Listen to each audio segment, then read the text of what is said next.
जामशोरो सिंध का वो शहर जो कुदरती हुस्न, तहज़ीब और इल्म का मरकज़ है।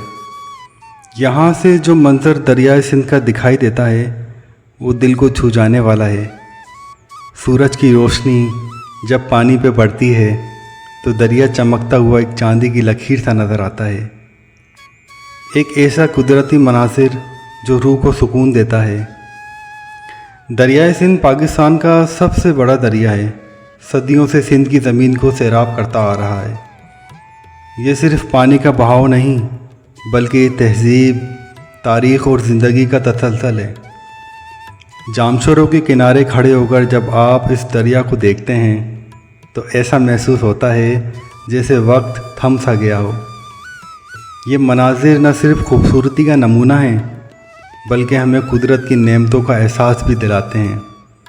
अगर आपने कभी कुदरत के असल हुस्न को महसूस करना हो तो एक बार जामशोरो आकर दरियाए सिंध को इस तरह बहते हुए देखें।